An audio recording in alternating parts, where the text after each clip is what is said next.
As constituições republicanas.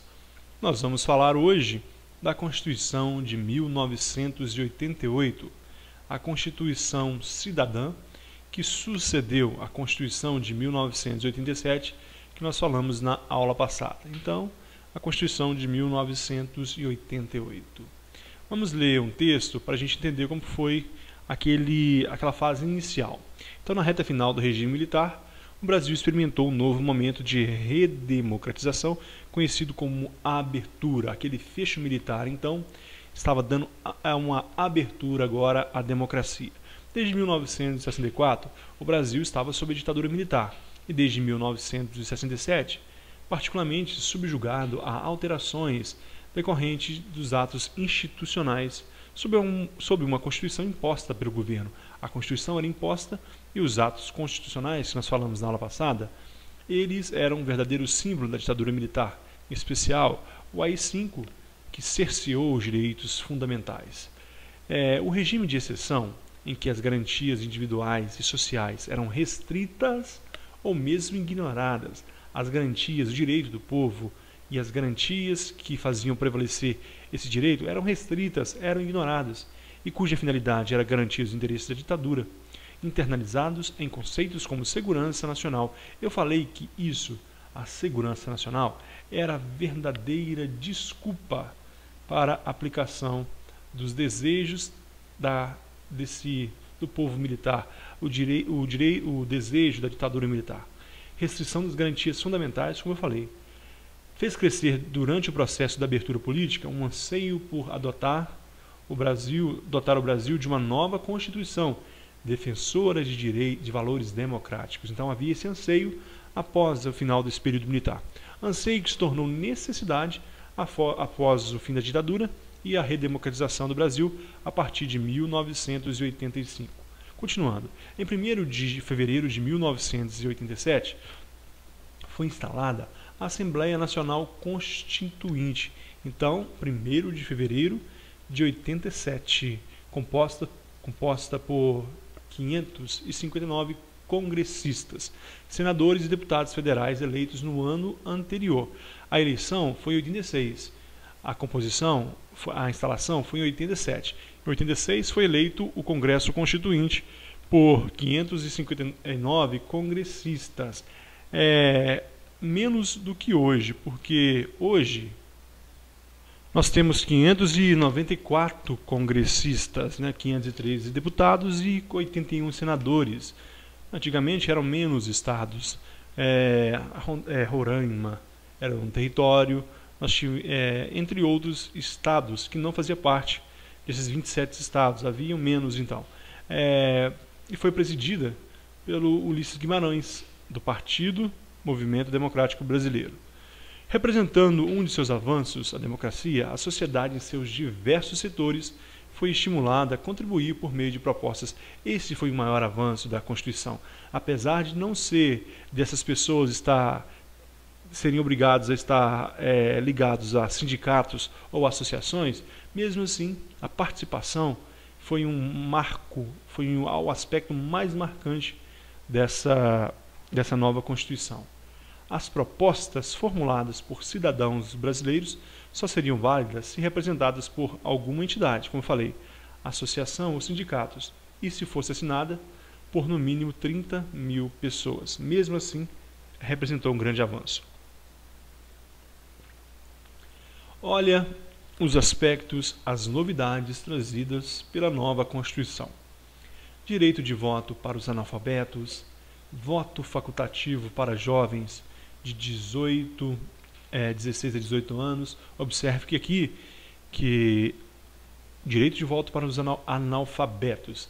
Analfabetos aqui, eles poderiam votar, mas não ser votados, não ser eleitos, voto facultativo 16 a 18 anos, redução do mandato do presidente de 5 para 4 anos, eleições em 2 turnos para os cargos de presidente, governadores e prefeitos de cidades com mais de 200 mil habitantes. Então, 2 turnos, se não fosse majoritário o pleito, então deveria ser haver segundo turno, então, para todos os presidentes, governadores, o cargo de presidente, todos os governadores, e para prefeitos com cidades com mais de 200 mil habitantes. Os direitos trabalhistas passaram a ser aplicados, além de os trabalhadores urbanos e rurais, também aos domésticos. Aqueles direitos trabalhistas que surgiram lá em 34, que foram extintos em 37, que voltaram a existir, voltaram em 46 e foram extintos em 67, voltaram definitivamente agora na Constituição de 1988. Direito de greve, olha, o direito de greve agora era possível. Na ditadura militar estava cerceado. Liberdade sindical, diminuição da jornada de 48 horas para 44 semanais, licença maternidade de 120 dias, sendo ainda discutida hoje até a ampliação, licença de paternidade de 5 dias, abono de férias, 13º salário para aposentados, seguro-desemprego, férias remuneradas com um acréscimo de 1/3, é o terço de férias. Então todos esses benefícios foram trazidos pela Constituição de 1988. Olha a estrutura da Constituição de 1988. No título 1, nós temos os princípios fundamentais. Quais são os princípios fundamentais o alicerce da Constituição? O título 2, talvez o mais importante, direitos e garantias fundamentais. Os direitos e as garantias que visam afluir esse direito. As garantias são habeas corpus, habeas datas, mandato de segurança, mandado de injunção. O título 3 da organização do Estado, como funciona o Estado brasileiro, a organização dos poderes judiciário, executivo, legislativo. Título 5 da defesa do Estado e das instituições. Aqui nós temos o Estado de defesa, o Estado de sítio, a intervenção federal nos estados. Depois nós temos o título 6, tributação e orçamento, como funciona, mais discutido em direito tributário e direito financeiro, como que funciona o orçamento, quando que o executivo deve levar a sua proposta para o legislativo votar, o legislativo tem até tal tempo para devolver a proposta. Depois, título 7, nós temos a ordem econômica e financeira, o título 8º da ordem social, que tem como o primado pelo trabalho, o bem-estar e justiças sociais, e o título 9 das disposições gerais, que fala de tudo. Como a Constituição brasileira ela é uma Constituição analítica, ela fala de tudo. Então temos também as disposições gerais. Características importantes da Constituição de 1988. O nome, então, o Brasil passa a se chamar República Federativa do Brasil. Não é mais Estados Unidos do Brasil, agora é República Federativa do Brasil. Ela foi promulgada e não otorgada. Ela é promulgada, feita legalmente e não por ato autoritário, conforme os ditames da lei. Reforma eleitoral, voto para analfabetos e para brasileiros de 16 e 17 anos. Então, voto facultativo aqui, olha, 2 casos de voto facultativo. Analfabetos não são obrigados a votar, mas eles podem. E jovens de 16 e 17 anos não são obrigados, mas podem votar. No 4, nós temos terra e propriedade com função social. A propriedade privada e a terra têm a sua função social. Ou seja, uma propriedade ela não pode deturpar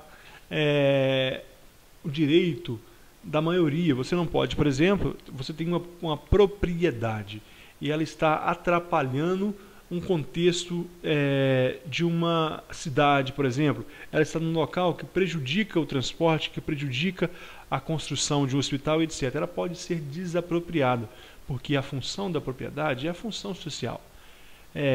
5. Combate ao racismo, inafiançável, imprescritível e sujeito a pena de reclusão.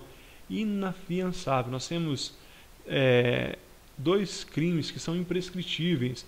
Aquele contra a ordem, a segurança, a ordem nacional, contra o Estado e por grupos armados, e esse é o racismo. Ou seja, garantir aos índios da posse de suas terras a serem demarcadas. Os 7 novos direitos trabalhistas, como o terço de férias, e 8º, direitos e garantias fundamentais extensos, aumentaram o rol dos direitos e garantias fundamentais. Direitos individuais e coletivos são os aspectos mais marcantes da Constituição de 1988. Nós temos direito à vida, o direito de não ser morto, sendo que ela pode ser suprimida apenas em caso de guerra declarada. Pena de morte só pode haver no Brasil em caso de guerra declarada. E hoje é debatido também pela doutrina aquela lei de abate de avião que foi assinada pelo presidente Lula.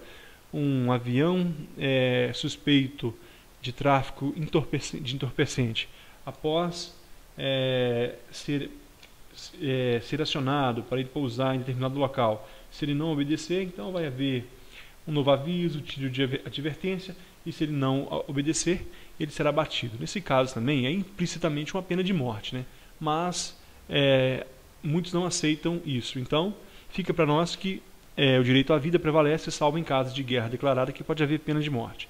O direito à liberdade, o direito à igualdade da propriedade que tem a função social, direito de petição aos órgãos públicos, o direito de intimidade, não ter a intimidade violada, proibição da tortura em todos os seus aspectos, liberdade de expressão, direito de resposta proporcional ao agravo, liberdade religiosa, liberdade de associação, segurança jurídica. Na segurança jurídica, proíbe a interpretação de nova lei que venha prejudicar o ato jurídico perfeito, a coisa julgada e etc. Vedação da pena de morte, como já falei, no direito à vida. E ainda respeito ao preso, proibição do banimento do brasileiro nato, a proibição do exílio, proibição de expulsar o brasileiro nato da nação, do país.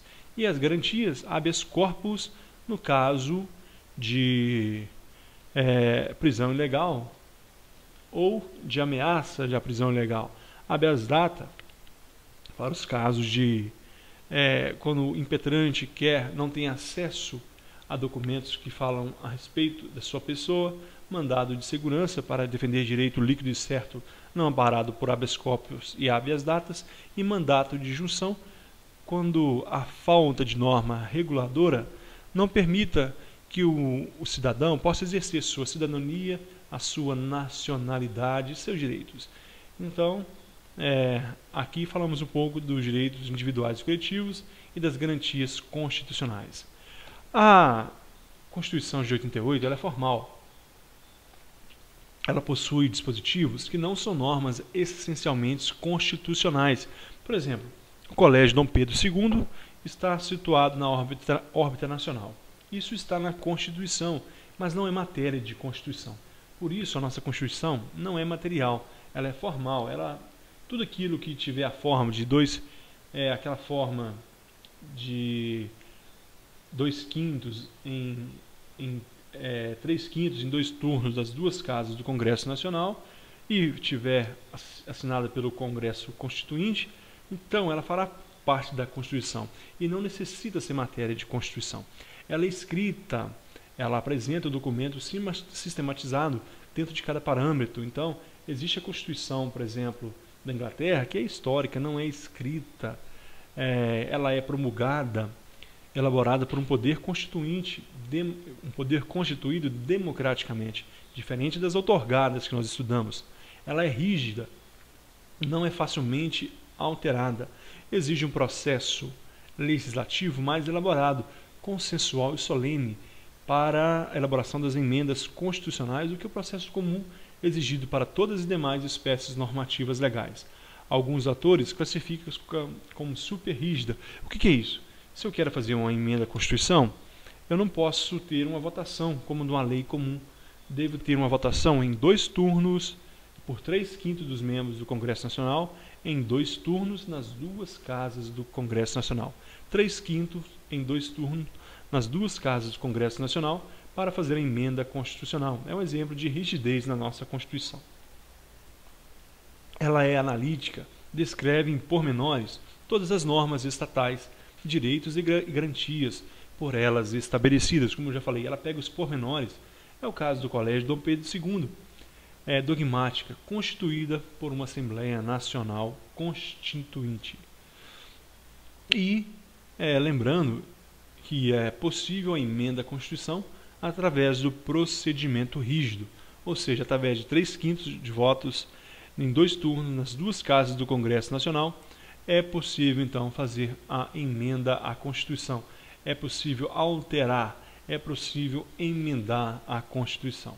Aqui, pessoal, nós terminamos os aspectos mais importantes da Constituição Federal de 1988. Muito obrigado pela companhia e até a próxima. Valeu!